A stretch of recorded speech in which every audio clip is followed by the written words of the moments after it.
Hello friends, welcome back to my channel. আশা করি সবাই খুব ভালো আছে। তো আজকে আমি রিভিউতে এনেছি পন্ডসের হোয়াইট বিউটি নিয়াসিনামাইডের ফেস ওয়াশ। তো এই ফেস ওয়াশটার কী কাজ আছে, এটার মধ্যে কী ইনগ্রিডিয়েন্টস রয়েছে, এটা কেমন স্কিন টাইপসের জন্য খুব ভালো, আর এটার কোয়ান্টিটিতে কী এমআরপি আছে, এর ম্যানুফ্যাকচার থেকে এক্সপায়ারি ডেট কী আছে, সব কিছু আমি ডিসকাস করব এই ভিডিওটার মাধ্যমে।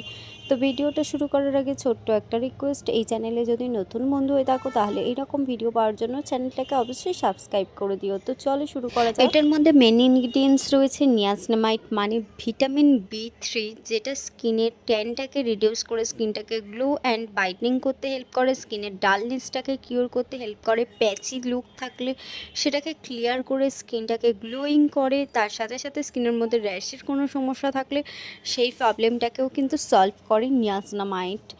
এটা তোমরা কেমন স্কিন টাইপসে ইউজ করতে পারবে, এটা oily to normal, normal to dry, all skin টাইপসে কিন্তু নিয়াসিনামাইডটা ভীষণ ভালো কাজ করতে হেল্প করে। তো এটা তোমরা অল স্কিন টাইপসে এই ফেস ওয়াশটা ইউজ করতে পারছো। আর এর কোয়ান্টিটি আছে 50 গ্রাম, যার এমআরপি রয়েছে 98 রুপিস। আর এর ম্যানুফ্যাকচার থেকে এক্সপায়ারি ডেট রয়েছে, এটার ক্ষেত্রে যেমন 24/11 এর ম্যানুফ্যাকচার, আর এটা 2026-এর 10-এ এক্সপায়ারি। তো হিসাব মতন ম্যানুফ্যাকচার থেকে এক্সপায়ারি ডেট থাকে 2 ইয়ার্সের। তো আজকে ভিডিও এই পর্যন্ত, দেখা হবে নেক্সট ভিডিওতে নেক্সট কোনো রিভিউ নিয়ে বা মেকআপ ভিডিও নিয়ে। এই ভিডিওটা কেমন লাগলো সেটা কমেন্টের মাধ্যমে জানাতে পারো। ভালো লাগলে অবশ্যই লাইক করে দিও, আর হেল্পফুল মনে হলে বন্ধুদের কাছে অবশ্যই কিন্তু শেয়ার করে দিও। আজকে এখানে দেখা হচ্ছে নেক্সট ভিডিওতে।